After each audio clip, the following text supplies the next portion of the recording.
皆さんこんにちは。藪基礎デッサン講座の藪下です。基礎デッサン中級編14回目はぬいぐるみを描きます。今回のぬいぐるみのデッサンは制作時間が長くなってしまいましたので、前半と後半の2回に分けてお送りしたいと思います。今日は前半をお届けします。形、比例、材質感、固有色、立体感、空間、構図などに注意してデッサンを進めます。モチーフを大きく捉えることで立体感や空間を表現し、細部を描写することで材質感やそれらしさを表現します。モチーフのぬいぐるみはこれですが、描き出す前に手に取って形や色や構造や手触り、重さなどを確認します。特にぬいぐるみの柔らかい手触りやふわっとした感触を十分に感じてください。モチーフのことをよく知ることが魅力あるデッサンにつながりますから、これはデッサンを始める前の準備運動みたいなものです。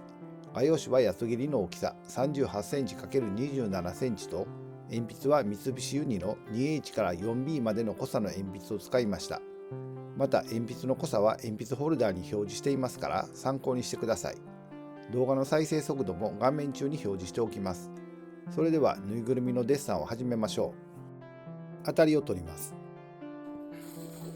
いつものようにモチーフと画用紙の縁までの距離が同じにならないように、また影のできる側と下側の空間を広く取るなどバランスを考えて当たりを取っていきます。画用紙のどこに描くのか、大体の位置と大きさを薄く描きます。鉛筆を軽く持って筆圧を押さえて薄く描いてください。当たりは鉛筆を寝かせて腹の部分を使って描いています。よく曲がっている部分を手がかりに直線っぽい曲線を使って形を探るように描いていきます。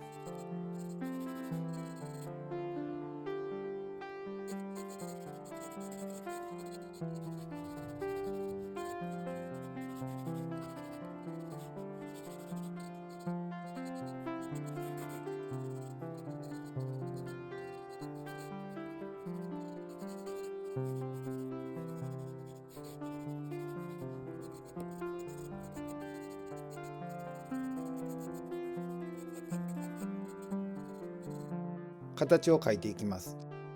当たりを取ったら形を描いていきますが、必要に応じてモチーフの各部分の長さの比率を測り棒で確認します。モチーフ全体の縦横の長さの比率、A の長さを基準にした場合の各部分の長さの比率など、またこの図のようにモチーフのポイントになる部分から水平線や垂直線を想定して、その線がモチーフのどこを通過するかを確認します。その他にも必要に応じて測り棒で長さの比率や各部分の位置関係を確かめます。最初にぬいぐるみの中心線を描いて、目鼻口の位置も大まかに割り付けます。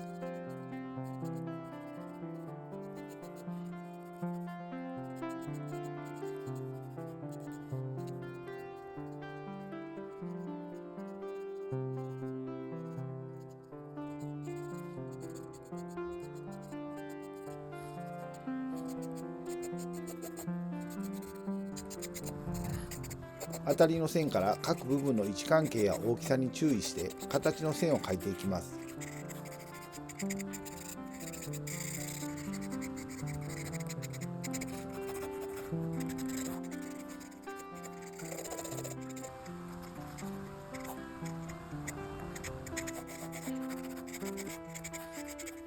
形を探るために大まかな陰影も描いています。ぬいぐるみは柔らかい質感に加えて輪郭線もぼーっとしていますから、鉛筆を寝かせて柔らかく描いていきます。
台紙状の影も大まかに当たりを取っておきます。ぬいぐるみは毛の束に注意がいきがちですが、大きな面の明暗変化によるゴロンとした立体感の表現が重要です。この赤線で表示した部分は大まかな面の境目です。各部分の形を球体、円柱、角柱のどれになぞらえて捉えるかは各自の判断ですが、いつも今描いている部分がどちらを向いている面なのかを意識します。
このぐらいで大まかな形は完成にして明暗を描いていきます。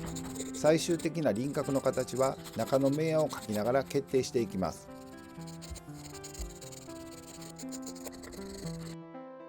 明暗を描いていきます。最初にどこから光が来ているのか光源の位置を確認しておきます。次にモチーフの暗い部分、明るい部分や明暗のつながりを確認します。頭部の前向きの面と横向きの面の境目の暗い帯から描き始めています。最初は大きな面の向きを意識して大まかな明暗を描いていきます。鉛筆の腹の部分を使って筆圧を抑え気味に B の鉛筆で描いています。形や明暗のつながりに双方向の線を使い、ぬいぐるみの一つ一つの毛束の明暗に惑わされることなく大まかな全体の明暗を描いていきます。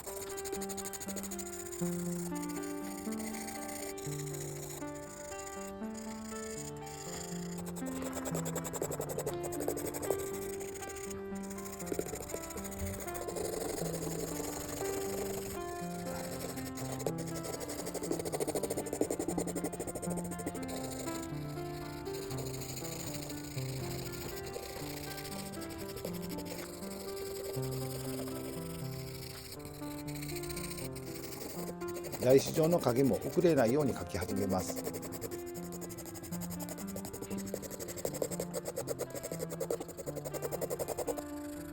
鼻と目の黒さを目印的に強めておきます。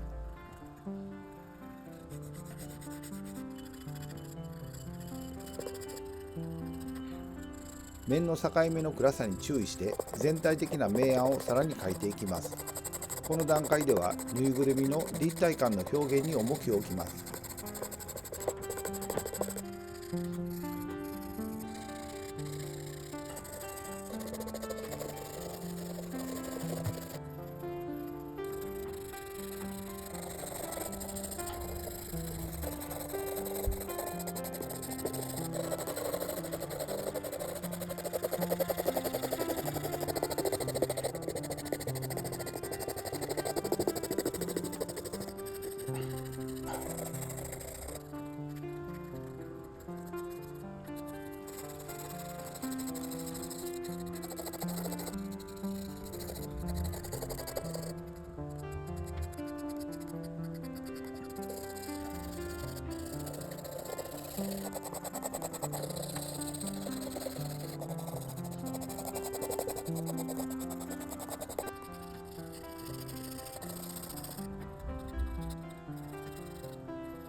接地面付近の濃い影も描いていきます。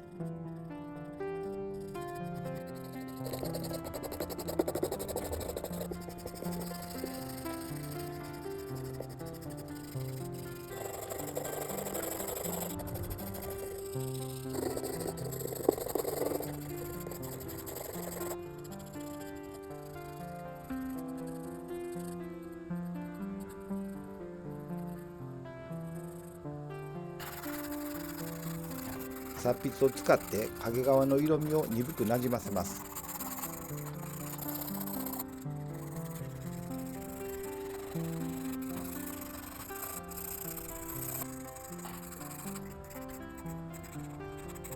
全体に鉛筆がかかっていますから、明るい部分を一旦練りゴムで明るくしています。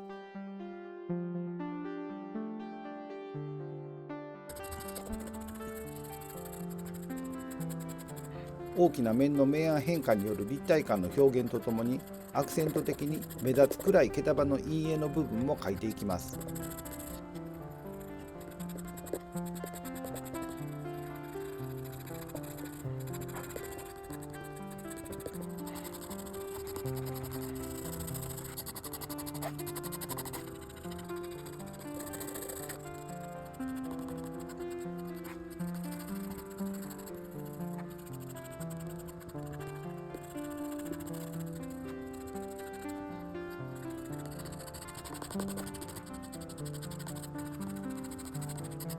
目立つ毛束の陰影の暗さは毛の生えている方向の短い線を使って描いています。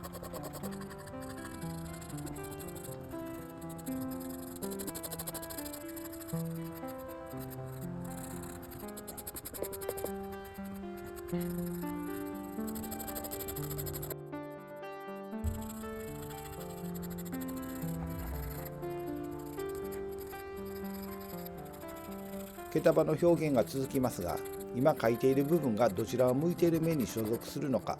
大きな全体の明暗の中でどの程度暗く描くのかなどをいつも意識しながらデッサンを進めます。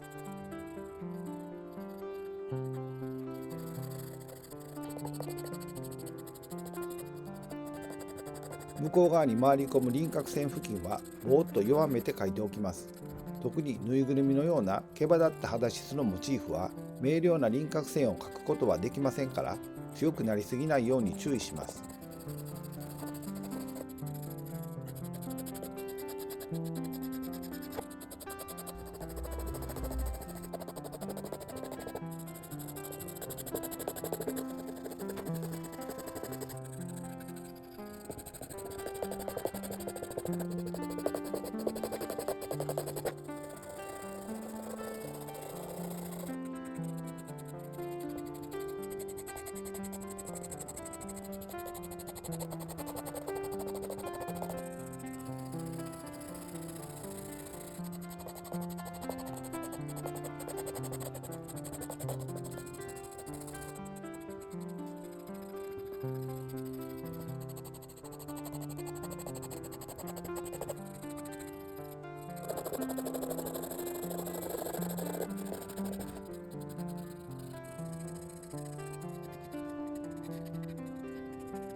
手前に出ている右側の足部分も丸みを持った直方体と考えて、正面、左右両側面、上下の面と面の向きによる明暗変化を考えながら描きます。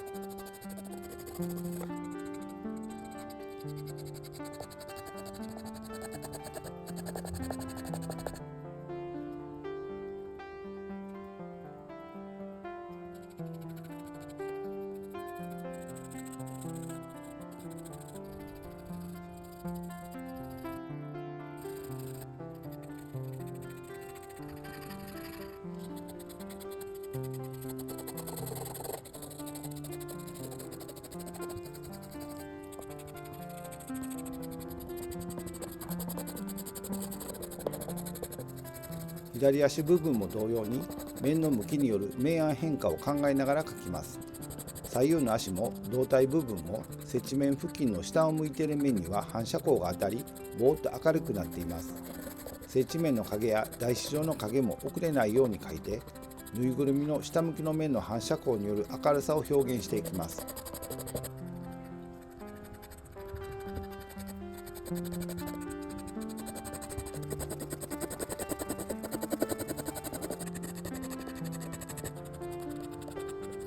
胴体部分も大きな明暗変化による立体感を損なわないように気をつけながら、目立つ毛羽立ちの陰影を描いていきます。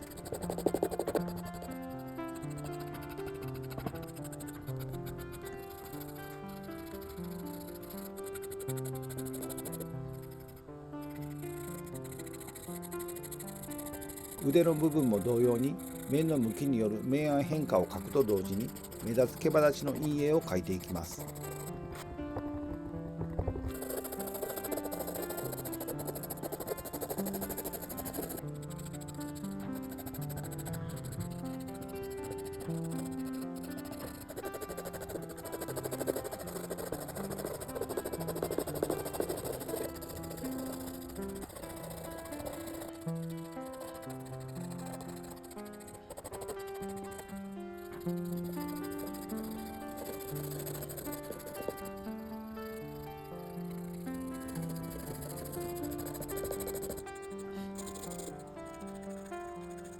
頭部に戻ってきて書き込みを続けます。面の向きによる明暗変化によって表現される大きな立体感に気をつけながら、毛羽立ちによる陰影を描いていきます。毛の部分も束になっているところもあれば、割と一本一本が独立して見えるところもあります。また毛の方向も部分によって違いがありますから、よく観察して描き進めます。ここでも輪郭線付近の向こう側に回り込む形は弱くぼーっと描いておきます。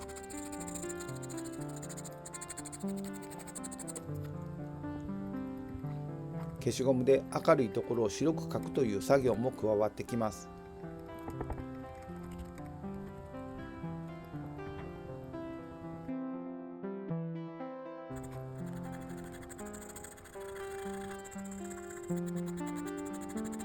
ぬいぐるみはどうしても顔のところに視線が集まりますから、鼻や目周辺の前面にある部分はしっかり描いていきます。それに対して奥まった部分や大きな影の中、輪郭線付近の毛束は少し弱く鈍く描いておきます。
右足は一番手前にありますから、毛束の陰影は明るい部分とのコントラストを強めておきます。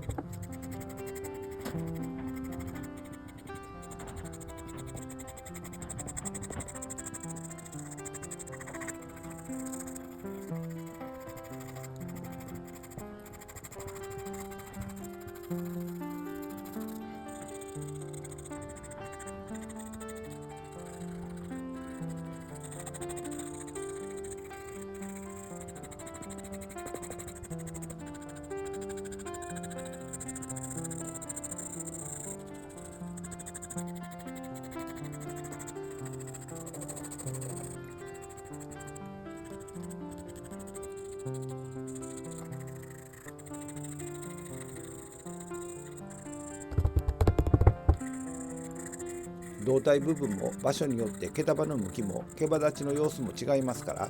これを描くのはなかなか大変です。そっくりそのまま写せるわけではありませんが、根気よく観察して描くことによってそれらしさは表現できると思いますから、頑張ってください。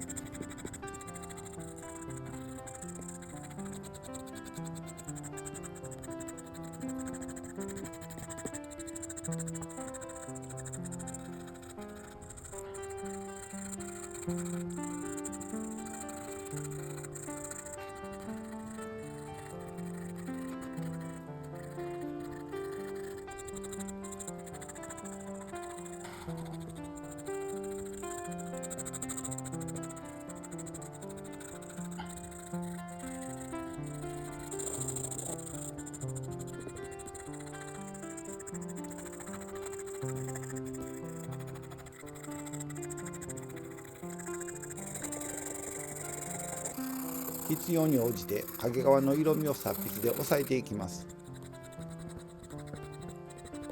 左足も前にありますから、胴体部分に比べると明暗のコントラストを強く描いておきます。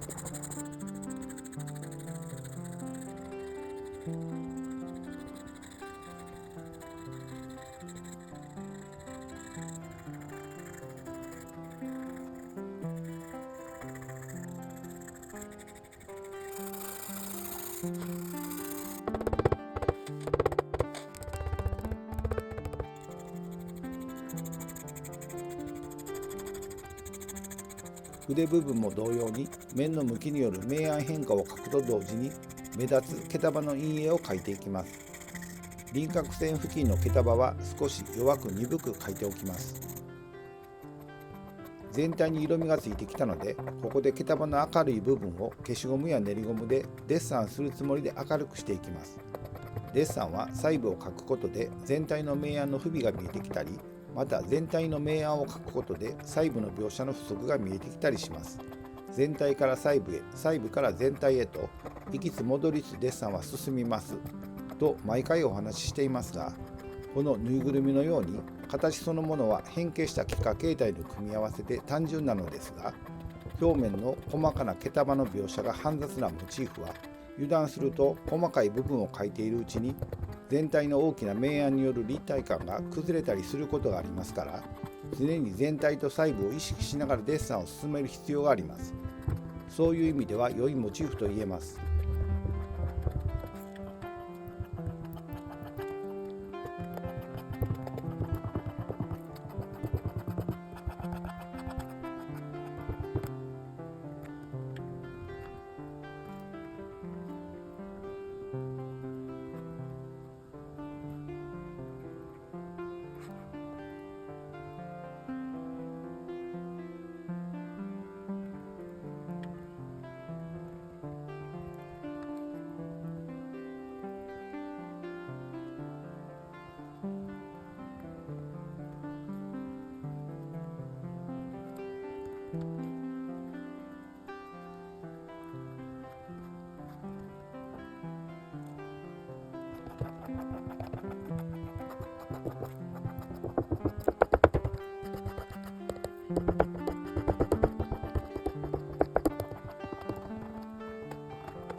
消しゴムを使って決して明るくデッサンすることでだいぶぬいぐるみの感じが出てきたと思います。